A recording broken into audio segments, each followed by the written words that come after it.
It's time for the Kim Hammer Show, where you'll learn how your state government affects you, your family, and community. Here's Kim Hammer.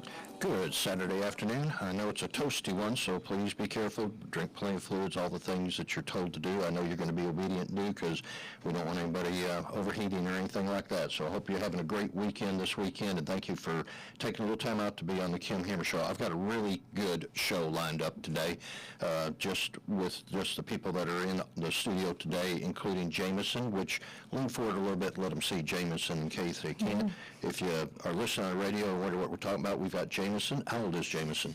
5 weeks. 5 weeks. Woo. Okay, newbie. Youngest guest I've ever had in studio is Jameson. If you're listening on the radio, you can go up to thekimhammershow.com, thekimhammershow.com, or catch it on a podcast that'll be put up later on Spotify or whatever your favorite podcast platform is. You'll be able to go up there and see the show and also get a look at a very beautiful baby, Jameson, who's 5 weeks old, who is one of the main reasons why we are here today, the babies like Jameson and so many others, because we have also in studio with New Beginning Pregnancy Center out of Saline County, Janet Dickerson, and we have Kimber, who is Jameson's mom, in studio as well, and then also have Susie Everett, who is with Women Equip out of Saline County, but these are all Saline County organizations, but they are also represented all over different parts of the state. It's just I had their cell phone number, so I knew how to get hold of them. So thank you for joining in studio. But also, we have online Jerry Cox, who is calling in today, and the conversation today is going to be about the pregnancy centers and the vital role they play in helping women who want to have their baby as opposed to having an abortion, which is a great thing, and it's a God thing. And then we're also going to talk about some wraparound services for women through what Women Equip does, because it's really exciting what they do as far as prepping women, helping women get up to where they can get out and get a job or improve their quality of life. That's right. And so Susie Everett heads that up down in Saline County, and so that's the conversation of the show. So you still got time to let your friends know, hey, this is a good one, so send out your messages, your Facebook, and all that good stuff, and get people online, because here we go with the great show on the Kim Hammer Show. Again, that's thekimhammershow.com if you want to go up to the website and get keyed in there, or go up to my Facebook page, either one. Let's start off with Jerry Cox with the Family Council located here in Little Rock. Jerry, one of the things we wanted to do is, with so much talk about inflation, high gas prices, the war in Ukraine, all the other things that are going on, some people may have forgot that we've got the most historic decision that is going to be made by the U.S. Supreme Court that's before them to be made. That is, of course, unless you picked up the news article where some of the crazies went out and tried to, assassinate Justice Kavanaugh, which kind of tells you the mindset that's on the other side of this battle. So that ought to tell you something right there. Or just how the woke society is coming out and attacking people because this was even presented, such as the leaked document that, in my opinion, although hopefully it'll be proven in time, that somebody intentionally did that to create the division in the nation that's adding to what we're already dealing with. But in the meantime, Jerry, just give us a update on where we are as far as Roe versus Wade as it is right now. Absolutely. And Kim, let me thank you for covering this important issue, because you're exactly right. When it comes to conservative issues, biblical issues, pro-life issues, it just doesn't get much bigger than the possible overturn of the Roe v. Wade Supreme Court decision that made abortion legal throughout the whole country. So here's where we stand. Most of the observers that we follow believe that the decision will come down next week. Most of the observers that we follow believe that Roe will be overturned. If that's true, then that means that every state gets to make their own abortion laws. In Arkansas, we've already done that. The legislature, Kim, you were one of the votes, said if Roe is overturned, then abortion will be illegal in Arkansas, except to save the life of the mother. And that's very clear. And so what should happen, if Roe is overturned, then that good law will take effect, and abortion will be mostly illegal in the state of Arkansas. It may be totally legal in a place like California or New York or Illinois or, other states. But across the middle of the country and the South, I think it's mostly going to be illegal. Now, that brings us to the point of your show today, which is, what do we do? What do we do to help women and girls that have unplanned pregnancies? Because in Arkansas last year, or for the most recent year for which we have numbers, there were about 3,100 abortions for various reasons.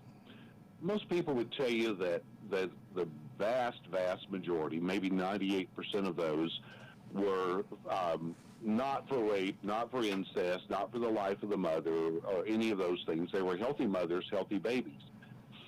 So if that's true, then Arkansas will need to be prepared to help nearly 3,000 women and girls with unplanned pregnancies. And so that's where the work of pregnancy help organizations is so absolutely critical. With regards to, and I just make this observation while it's on my mind, one of the things that I think will be valuable by both the entities that are represented here today is to be prepared for what potentially could be a large number of women that will be presenting for help if they are not able to get an abortion. And we'll go deeper into the philosophical approach about that. But also one of the concerns is that people will also, or ladies, may be leaving the state, and they would be going to states whose laws are not as strict as Arkansas is. So it's not that there would not be that option, it's just that they're going to have to go out of state to get that option. And we don't know for sure how many, but based on historical average, 3,000 is a safe number that we need to make plans to prepare for, not just the baby, but the mamas of the baby as well. And take it beyond that, the whole family unit as a whole, and kind of open it up to where we make sure that we're providing all the resources to the family so we can keep that family unit together. To that point also, recently we passed in legislation, I believe it was $1 million to make available to the pregnancy centers. Correct me if I'm wrong, Jerry, but I know as Senate Chair of Rules, that has not been through rules yet. Need to follow up and check and see where it is, but I think or you've had your pulse on that, that is moving through being developed to get out to the centers. Like to think maybe in the next couple of months we'd have it before rules. You got anything to add in the way of insight? Yes. Well, and, the best information that I have is that Department of Finance and Administration is developing the rules that should come before the Rules Subcommittee, possibly even this month. It might come before the committee this month. So they were aiming for trying to get these taken care of before July, which is when the new budget year begins, as you know. And so once that's done, then pregnancy centers can apply for a state-funded grant to help them do the work that they do. And yes, there's $1 million there. That sounds like a lot of money. But when you divide that up among maybe between 40 and 50 pregnancy centers around the state, then, if they all were to apply, then that's not a whole lot of money per center. But the long-term goal, I believe, should be for the legislature to keep increasing that appropriation every chance they get, so that we get on up to maybe around $5 million a year available to the pregnancy centers. And that would put us on par with states like Texas as far as the ratio. I think they do about $50 million a year down there. They're about 10 times bigger than us. So if we would do about 5, we'd be on par with them. So we got a ways to go to catch up, but there are about a dozen states who do these kind of programs for their pregnancy centers. And a lot of people have been afraid, well, the long arm of the government's going to come in and they're going to make us do bad things or make it where we can't share our faith. And that simply has not been the case in these other states. They've been able to successfully navigate that, and I think we will too. Okay. One thing, and we've got to save some time for the ladies.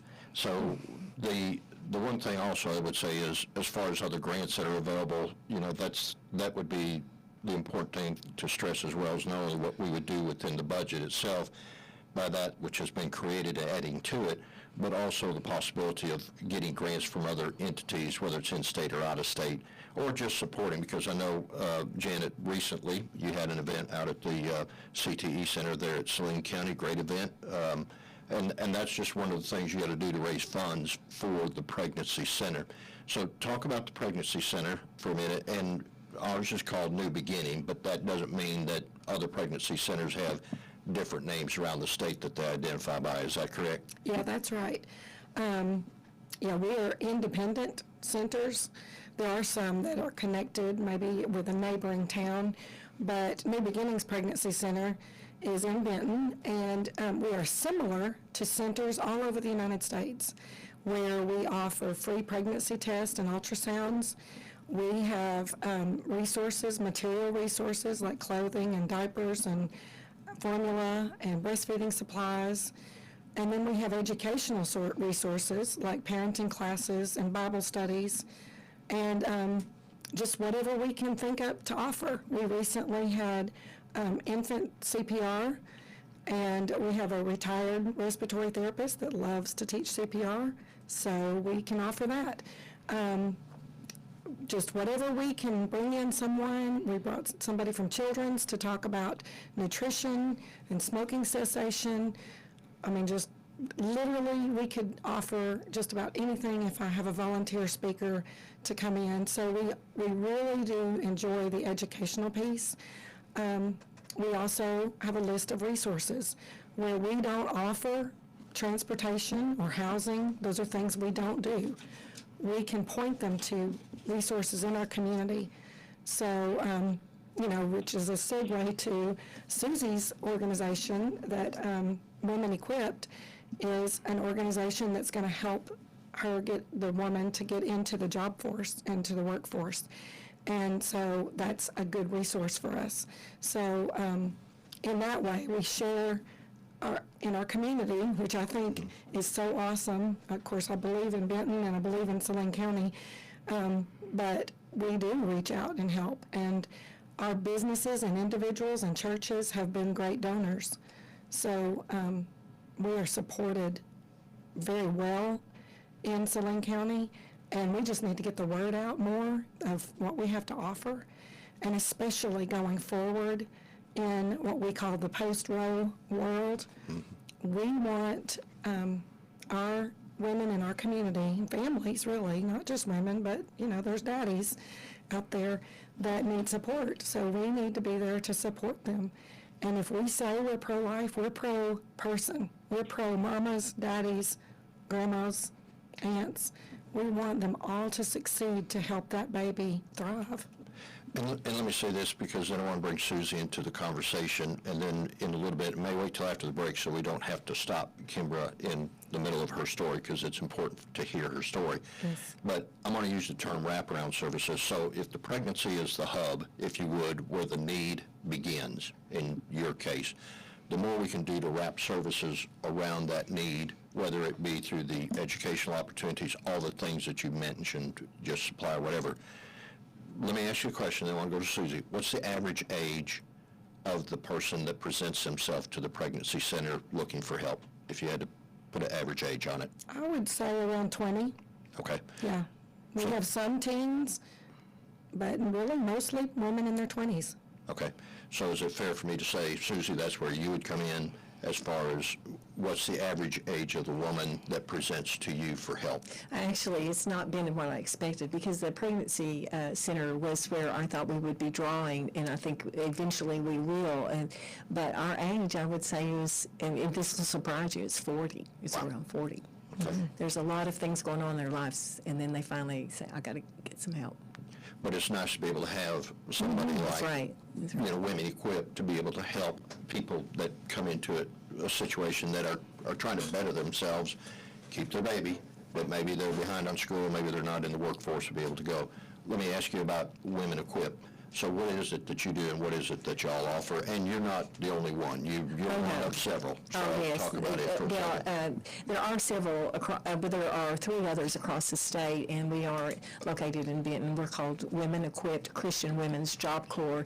Each entity has Christian Women's Job Corps in their name, but they have one is Future and Hope, and then there's others in Northwest Arkansas, one in Paragould, and one in Rowland, Arkansas. But our mission here is empower women through Christ for jobs in life.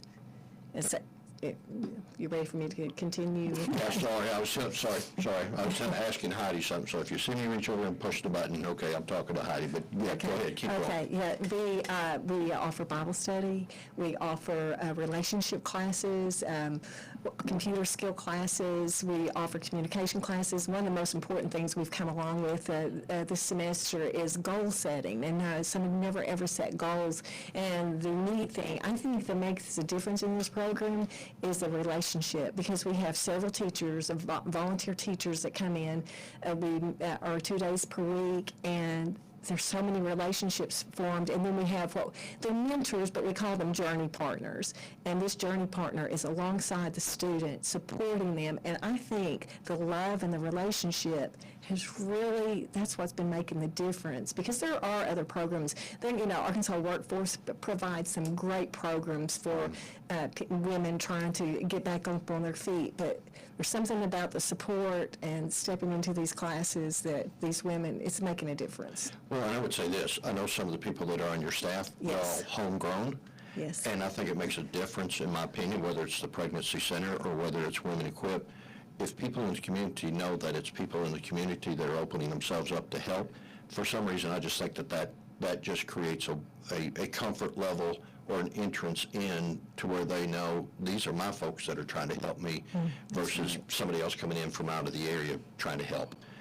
To me, it seems like that would make a difference. Talk about your staff and who all's on your staff and what does each one of the staff members do then, or the volunteers? Yeah, well, we have what we call 4 site coordinators. I'm a site coordinator, and kind of, I guess you would call me the administrative part and a part of it. And then we have a Kelly Cowden. She's over our journey partners and giving the support to them and also the students along the way, making sure that runs smoothly. We have Stephanie McDonald that is kind of thank goodness it's not me handling the finance area and organization and a little bit better on the computer with what we need on the computer. Are you taking a computer class? I need to be in there so bad. And then Cindy Haltom is over our teachers and our education classes, formed our curriculum. And then we have Frances Rayleigh. She's a relationship class. Diana I just went blank. Diana Lewis, she's also with the Pregnancy Center. Diana Lewis is does a relationship class. Joe Cruz, computer. You're right, they're all hometown people. Kathy King helps with the budgeting, the finance class.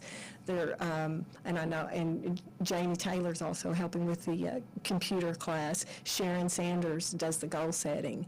It's like you said, it's hometown people that are invested in the community. This is going to make a difference in a person's community because these ladies are going to be better equipped. That's where, to do the good work. And that's what we hope we see a difference. And one of the ladies, we have testimonials on our Facebook page of, they said, it's not just for them. It's to change the trajectory of their lives, of their kids' lives, to break that cycle. And that's what we're really hoping. And, that's exactly what we want, is to see a change, not just for them, but for that child. Now, you just had a class graduate, didn't you? We did. So talk about the graduation and how many, because I know you just started up new, 6 months? Yes, we're just 6 months. We have a class in the fall and a class in the spring. It lasts 3 months, 2 days per week. And we have 3 graduate last semesters, brand new, it's perfect class to have. And then we had 9 ladies graduate this semester, and the changes in the relationships, and they're trying to get out, the 3 from last semester all have jobs, all feel supports. One I think she had just enough support to continue without going back to drugs or anything, and that's one that we wanted to feel strong in themselves. So the testimonies are powerful from the graduation, so I really encourage people to look at that on And you've got Facebook. those on the website, don't you? They're on Or Facebook. Facebook. So give us the Facebook information, and Janet, get ready, because I'm coming to you if you got Facebook. Go ahead before we get The to the Facebook break. page is Women Equip Saline, and you can like that. And then our website is womenequipsaline.org. Okay. So, and if people want to get involved, that's where they sign that, look up the applications. All right, Janet, get ready. I'm coming to you, but I want to ask you a question. What's on my mind? What if you don't live in Saline County? We will still, we will consider that person for sure. Now, we don't provide transportation, so transportation might be an issue, but I've had calls from Conway and Malvern, Hot Springs, so yes. Word's we getting consider- out. Yeah. Word's getting out. Where are the other three centers located? What did you say, or do you remember? It's Fort Smith, Roland, Arkansas, and Paragould, Arkansas. Roland, Arkansas. I would have never thought Roland. No disrespect to the Roland residents, just the population center. But there's needs everywhere. And I want to say this, everybody thinks Saline County, hey, we're the second or fastest growing, area in the state, and, people get a perception that, we don't have challenges. The reality is we're just like every other county. We've got challenges as well, which is good that we're stepping up to meet them. So. And this one in Roland is called Fresh Start, and they may be considering moving more into the center of Pulaski County. Okay, So. all right. Janet, contact information, website, Facebook, what do you got? Our website is nbpregnancy.com. Okay. So NB like New Beginnings. Okay. And on Facebook, we are New Beginnings Pregnancy Center. Okay. And if people wanted to if people wanted to get in touch with the other pregnancy centers, is there a common website they can go to? Is it they're going to have to know where their pregnancy center is to get to it? I would Google first, like pregnancy center near me, Okay. and they might find it that way. A lot of us in the world, it's international, are affiliated with some of the larger organizations. Heartbeat International is one of those. CareNet is one of those, and then NIFLA, which stands for National Institute for Life Advocates, that's another one. And so those are national, international organizations that provide help to local pregnancy centers. Like our policies and procedures come from NIFLA, and they're tried and true. We don't have to come up with something brand new.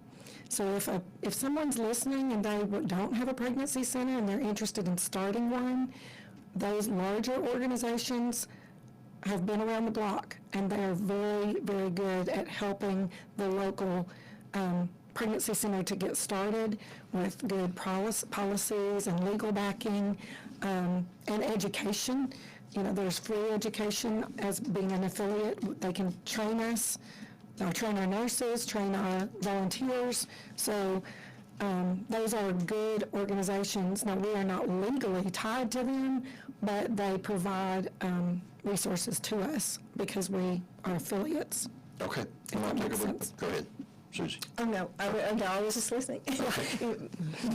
I'm going to take a break here in just a second. When we come back, we're going to hear a personal testimony from Kimber. And appreciate you very much being in here, especially with Jameson. And just lean forward again in case I didn't get to see Jameson, because Jameson is the star of the show today. So you get a look at a very beautiful baby. All right, you're listening to the Kim Hammer Show here on 101.1 FM, The Answer. I would encourage you, if you want to just give somebody a blessing today for what they're about to hear when we come back, I'd encourage you to reach out to them, tell them to get tuned in, or as I mentioned earlier, you go up to the website, thekimhammershow.com, and you'll be able to get a download of this, or go to one of the podcast platforms and just put in the Kim Hammer Show, and you'll be able to get this on a replay. All right, we're going to come back. Just sit tight after the break.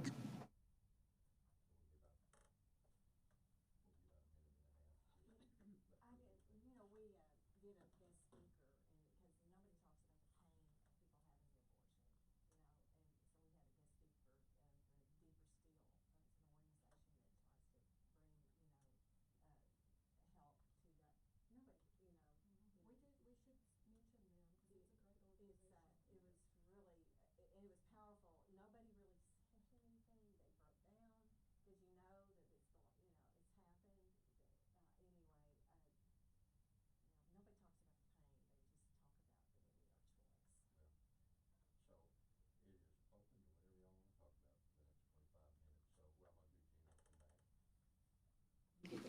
Welcome back to the Kim Hammer Show. Thank you for joining me here today. My guests across the board are Janet Dickerson, who is with New Beginning Pregnancy Center, located in Saline County, but she is just one of several pregnancy centers around the state. So as she mentioned a while ago, you can go up and best thing would probably be to Google, or I'll get the information for contacting the pregnancy centers up on my website, which is thekimhammershow.com, so that if you want to contact one of them or you want to see where one is closest to you, you would be able to do so. And we have Kimber, who's going to give us her testimony here in just a minute. And then we have Susie Everett, who is with Women Equip, and that's Christian Women's Job Corps is in the title as well, helping women get better equipped to get out into the job market. And then also we have over here Tanya, who is holding Jameson, our guest star of the show today. So with that, let me come back to you, Janet, because this is real, what we're about to share. And why don't you introduce Kimber, and then Kimber, you got the mic to say and share whatever you'd like to, okay? Okay. All right, Okay. Janet. Well, I asked Kimber to come because she has taken advantage of the opportunities that we have at New Beginnings, and I can tell that she's formed some relationships with our volunteers. And honestly, I haven't gotten to be with her as much as some of the other ladies have. We have 20 to 25 volunteers, and they each come on different days. And I'd love to ask Kimber, if she has a day that she likes to come, because I notice the clients will maybe come on Tuesday morning because they know those ladies that are going to be there already have a friendship. And similar to what Susie was saying, it's relationships is really where love comes out. And our whole purpose is to show the love of Christ to everybody that comes in. And so our volunteers are really good at that. I would say most of our volunteers are women who have had careers and now they're sort of retired and they have wisdom. I recently heard a pastor talk about people in our age group, and I'm just going to say, Kim, I'm there. we're in her era. Yeah. We have more time, more wisdom, and more money than we've ever had. Now, not all of us have more money, but in general, we definitely have more time and more wisdom. And it's time for us to give back. And so I am always recruiting volunteers. And I think that the women that we have volunteer, everybody has so much to offer. So anyway, I want to shoot it to Kimber so she can tell a little bit about how she found us maybe. All right, Kimber. Yes. So there is a big sign by Tyndall Park that I saw every single day riding to school through middle school and high school. And that is how I learned about you guys. And when I found out I was pregnant with my first son, I was a month from turning 18, so I'd been 18 for a month. And I was very scared and didn't really know what to think. Abortion was never a option for me. I always knew that I wanted kids. I always knew I wanted a lot of kids. So when I got pregnant with my second son, I went right back to the pregnancy center. They provided me with early pregnancy testing and my first ultrasound. They could pretty much confirm that it was a healthy pregnancy and that it was in the right spot, so that was very helpful to me.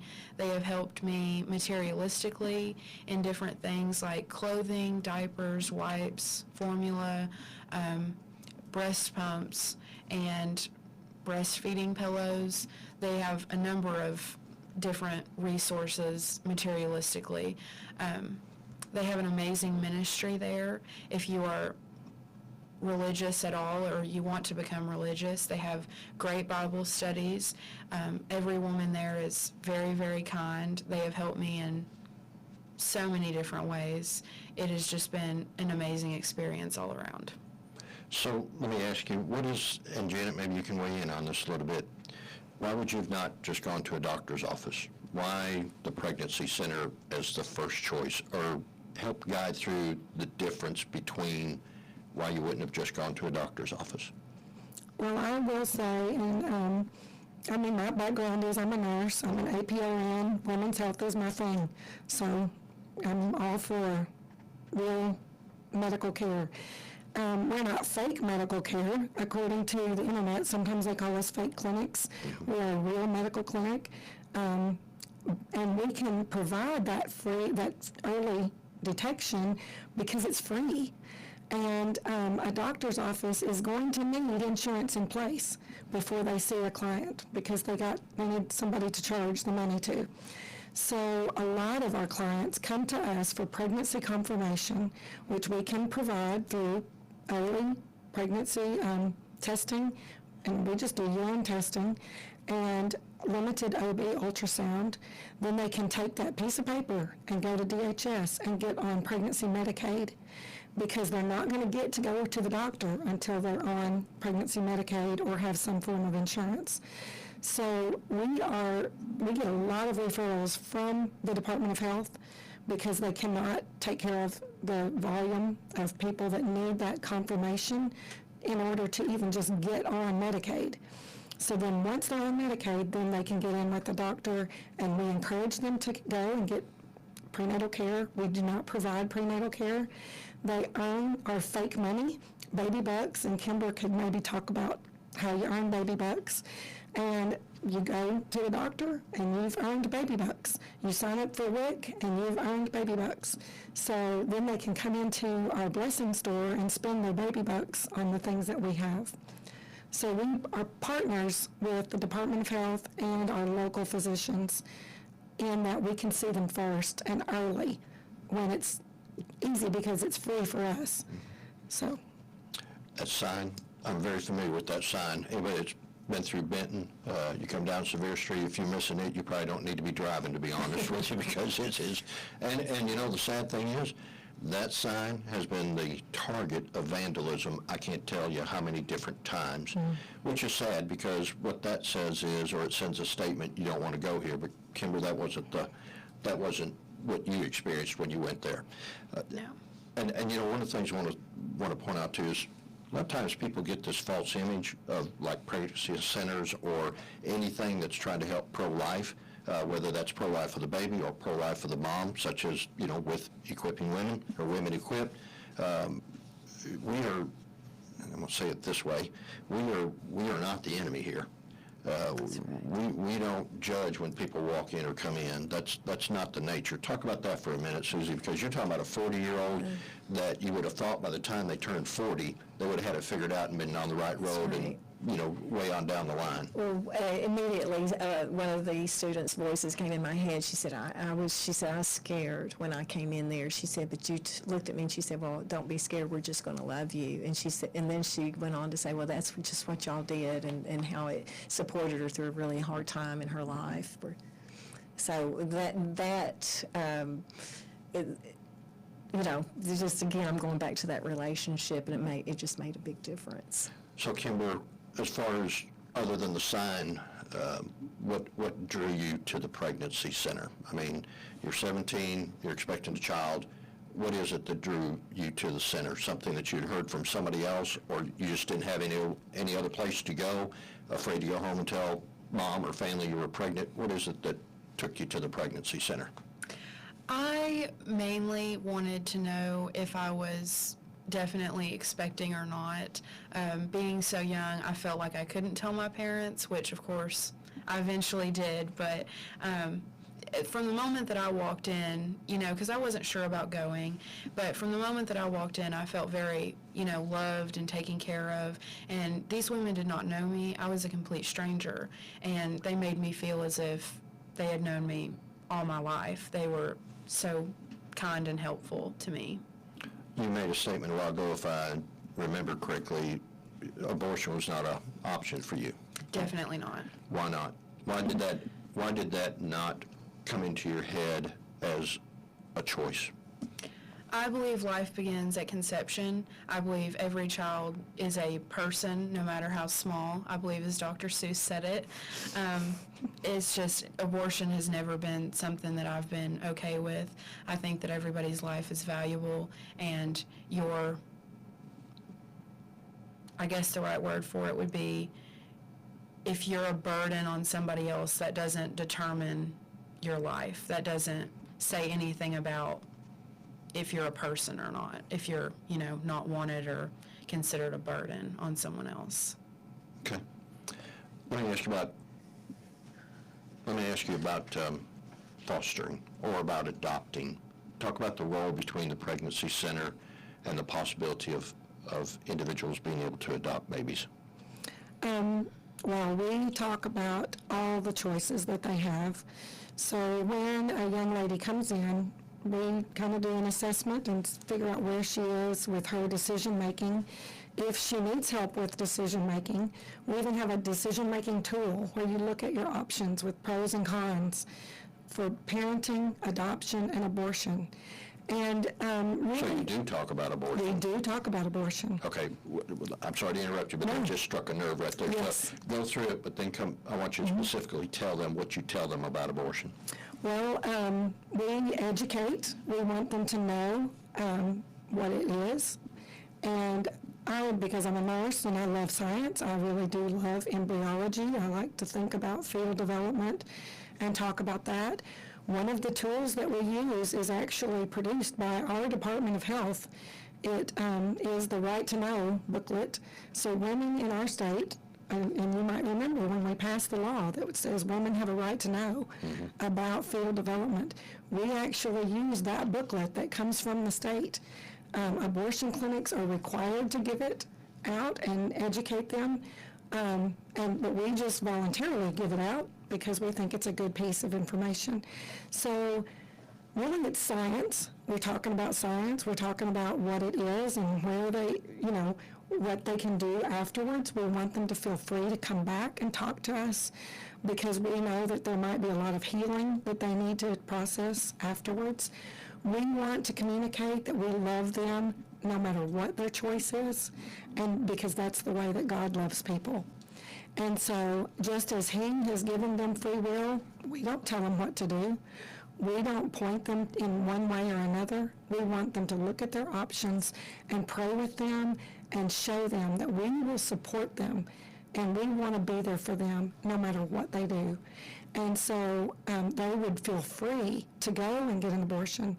And maybe then 6 months later, they just need to talk to someone. We're there for that.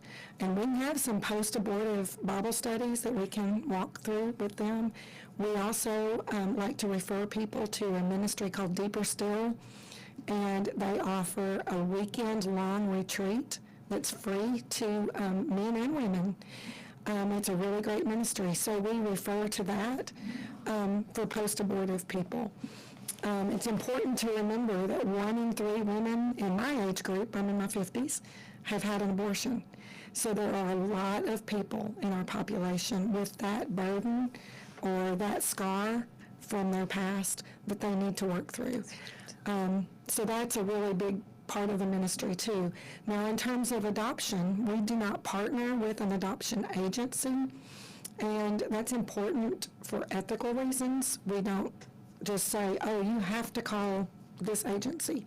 That's not how it works. We have looked into several agencies that we feel good about using as referrals, and if someone's interested in adoption, we can give them the names and numbers of people that they can call. And then we have somebody right now that's looking at doing an adoption. She's pregnant. And I told her, I will hold your hand, I will come and wipe your forehead. I want to be your nurse, and I want to be there for you as your friend. And they'll go and meet with an agency and meet with that birth mother counselor, and they'll get good counseling from them. But we're there on the background as their support. So.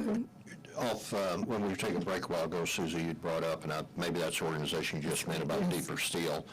You had heard testimonies from somebody. Yes, they came and spoke at Women Equipped, and because like Janet said, the 1 in 3, I call it a silent pain. I think that's out there, and those women need to be wrapped around, like you said, there's part of our community that needs that support, and hearing their testimony, hearing that there's something out there. Not a whole lot was said that day, but you could tell there was some pain on some people's faces that they were, it was something they needed to work through. Pretty strong. I'm just asking you because I don't know, but so like you get women that are around 40, that's your average age. Yes, they're 35 to 45. Do you have very many women that as you get into discussions with them, you find out that maybe they in the past have had an abortion or maybe have had to give up a baby, and that's part of what sidetracked them to where they need to catch up? Well, I know that there was an adoption, because she knew she couldn't take care of her child in this because of the drug problems she had. There was a child she kept, and she wasn't taking very good care of that baby. There's things that have happened in their lives that, yes, took them down a hard path, whether they got, they didn't share about the abortion then, but, it looked like there was some pain on it. This is only our second semester, and we had these, I'm sure there were a couple in there that had been through it, but they didn't talk about it a whole lot at that time. And one thing, speaking about God, which is fine on this radio show to talk about, is, God's in the business of restoration. Exactly. And God is in the business of helping those who are helping those restore or redirect. We could use that term as well, too. It's good to know there are entities out there that are in the business of helping restore. The Bible talks about redeeming the years. Maybe you got to 40 or 35 or whatever the age is, and you realize that the time that you've had has maybe not been spent the way it should be spent. God's in the business of giving a do-over and getting a fresh start, or getting in the hands of somebody that can give you a good direction in life so that you can have a positive experience and be able to take that and hopefully later in life share it with somebody else, kind of like the folks that you get. Because one thing I've heard consistent throughout the conversation today, and that is you guys wouldn't exist without volunteerism. You just wouldn't make it. That's right. And we all have been broken, in one way or the other. Along the way, there may not have been the support that I may have gotten that someone else didn't. So we've all, we all need to be redeemed. And that's kind of, we're on level ground. And like part of the program is we call this is a hand up, not a handout, because a hand up is going to make them the self-esteem and building their lives, and they're working at it, and it's going to make a solid difference, and they're not going to be dependent on someone else. So Kimber, let me ask you a question that hopefully you'll be able to answer. If not, that's okay. Where would you be today if it wasn't for the Pregnancy Center? I don't really like to think about it. They have helped me, with diapers and things like that. I don't want to say that my child would have gone without, but for other women, that may very well could have been the reality. I know a lot of women go in there and, if they don't get diapers from the pregnancy center that week, they go without diapers. And I don't know how you can make it without necessities. Same thing with formula and wipes and, clothing for your child. So without the pregnancy center, I just think that things would be a lot darker for these women that need these resources, including myself. And that would cause me to ask, and anybody that knows me knows I ask a lot of questions, but that would cause me to ask this question. We potentially could have a large increase of women who are going to be reaching out. I'm not going to be naive and say that if 3,000 is the number that Roe versus Wade being reversed would create, that all 3,000 of those are going to come to the pregnancy centers. I think that a percentage of them are probably going to go out of state and do what they're going to do, bottom line. The question is being prepared for those that don't want to take that option.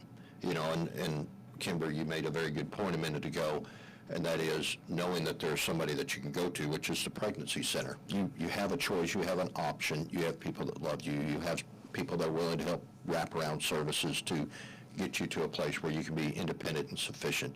That's the critical message, I think, out of all of this is you need to know that there are resources and outlets to allow that life to continue. Pregnancy center, let's just say, how many last year did you serve, Janet, off the top of your head? I'm horrible at remembering numbers. Give or take, 1,000. 1,000, yeah, 1,000. maybe 1,200. And I failed to say, too, our newest service is abortion pill reversal, and that might be a whole nother show. But in the wake of when we have no more abortion clinics in Arkansas, we will still have mail order abortion. And anyway, if someone has taken the first abortion pill and they have regret, they can Google Abortion Pill Reversal, and they can find help, and we are one of those places that can help. Okay, look, I got about 7 minutes left. Let's just carve out some time right now because that's kind of important. Yes. Talk about the abortion pill reversal. Just give about 2 or 3 minutes to get women comfortable with what that means and what it does. So the abortion pill is actually 2 pills. It's 2 doses, and so they take 1 pill, and then a couple of days later they take another medication. The first medication disrupts the uterine lining. It's a progesterone blocker, so it disrupts basically the home where the embryo is growing. So what we can do is, under medical guidance, we have a medical director. Dr. Nathan Livers is our medical director, and so under the guidance of him, we can bring that woman in. It's very timely, like 24/7, we're on call for this. She can be seen, we can do an ultrasound, make sure the baby is still viable. We can get her started on progesterone, and then there is, according to some research in the last few years that's been done, 65% chance of saving her baby. So What condition would the baby be saved in? That's a good question. So far, research has not shown any problems to the actual baby. Now, it disrupts their home, and that's what causes them to be miscarried. Basically, you're inducing a miscarriage is what abortion pill does. But if that nutrition, and if it's all saved by the progesterone, which is, by the way, God's hormone he gave us to keep our babies in our uterus, if that can be maintained, the baby is not harmed at all. So it's not birth defects or anything that happen as a result of the abortion pill. The abortion pill induces abortion. And so what we would do is try to override that with the hormone progesterone to hold that uterus home in place. Okay, do me a favor. Science 101. Maybe you get a degree in that. But anyway, what's your call? What's your phone number? Because if people want to get hold of that, that's kind of one of those numbers you need to know right away. So what's your number? Well, our phone number is 501-315-5557. But the best thing that they can do for abortion pill reversal is to go to that website. There's a hotline, abortion pill. I don't know the hotline. If you'll get it to me, I'll get it up on my website. Yes, because that is run by Heartbeat International. I told you about those national agencies. And a real nurse, an RN, will be on the phone with that client, and they will walk them through how to get in touch with a place like ours and other pregnancy centers around the world that do offer abortion pill reversal. So I have a friend who's a nurse, and when she's on, she's on. She's in front of a computer answering the phone, and she might talk to somebody from Denmark and then somebody from Glenrose. It could be anywhere. She's going to answer the phone and help them get help. They get a lot of calls? They get a lot of calls.